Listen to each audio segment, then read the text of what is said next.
E aí, gente da 422-912, tudo bom? Mais uma vez estou aqui para dar umas dicas a vocês sobre física e não ficarmos parados nesse período de isolamento. Hoje nós vamos falar sobre calor e sobre a forma como ele se propaga. Bom, gente, primeira coisa que a gente precisa fazer para falar um pouquinho de calor e como esse calor se propaga é definir o que é calor. Então, calor é o fluxo de energia que vai de um corpo a outro ou entre duas moléculas de um mesmo corpo, duas partículas do mesmo corpo, levando energia térmica. Essa transferência de energia térmica é que é chamada de calor. Há três formas do calor ser propagado.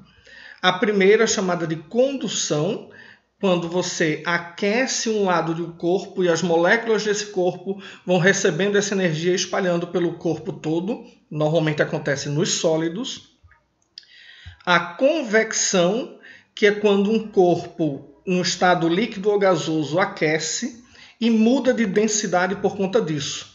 E aí ele fica mais leve quando aquece e a tendência dele é subir. Os corpos que resfriam ficam mais pesados, mais densos e tendem a descer.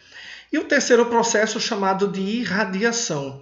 Na irradiação, todos os corpos, independente da temperatura que estejam, emitem ondas de calor e nós conseguimos sentir essas ondas. É, por exemplo, o processo que traz a energia térmica do Sol até aqui, na Terra, passando pelo vácuo do espaço. Um experimento simples que a gente pode fazer para demonstrar a propagação de calor por condução é você colocar essas velas de cabeça para baixo numa barra metálica e alguns termômetros em cima.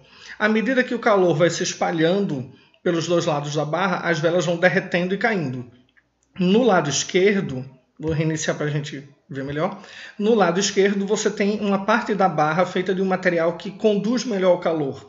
Por isso ele se espalha mais rápido e as velas caem mais rápido. Perceba que os termômetros na parte de cima também sobem rapidamente a temperatura. Já na parte direita você tem um material que não é tão bom condutor de calor. E aí demora mais para que o calor se espalhe pela barra do lado direito. Isso é a condução térmica. Agora, pensando na convecção térmica, pense comigo da seguinte maneira.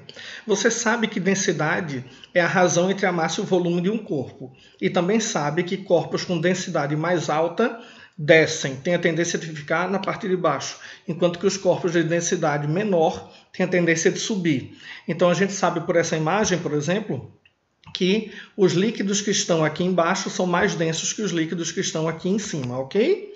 Agora pense também que você estudou dilatação térmica e você viu que um volume, um objeto que tem volume, um corpo que tem volume, quando ele sofre uma alteração na sua temperatura, o volume desse corpo também sofre uma alteração. Então, quando você aquece um corpo, o volume dele aumenta. Se o volume aumenta, a densidade diminui, já que eles são inversamente proporcionais.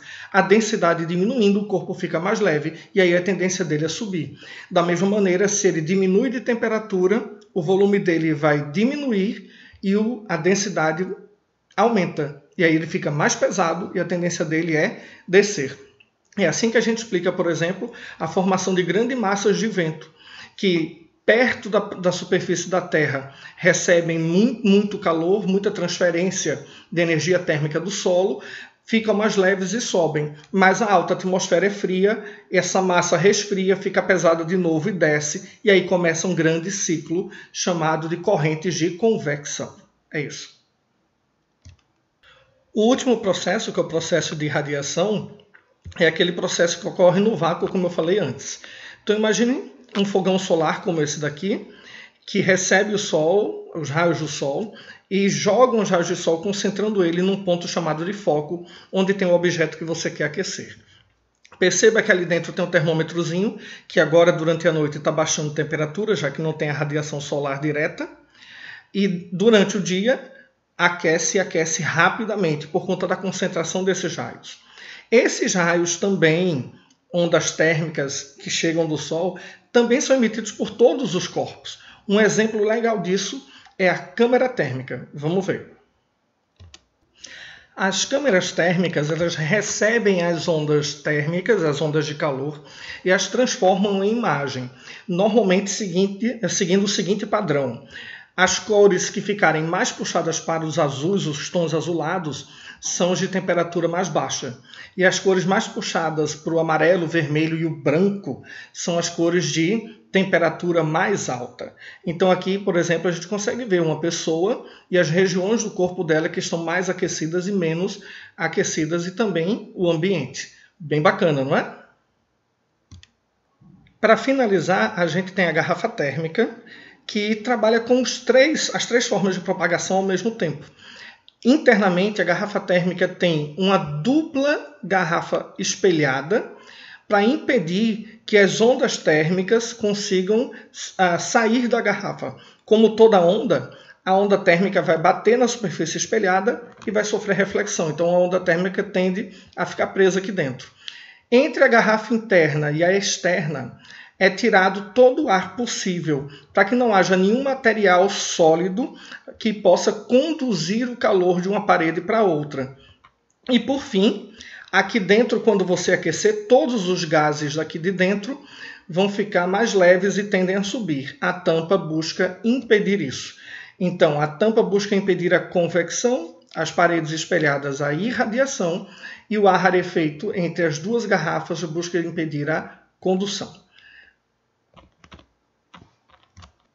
É isso aí, galera. Espero que tenham gostado de calor e as formas como ele se propaga.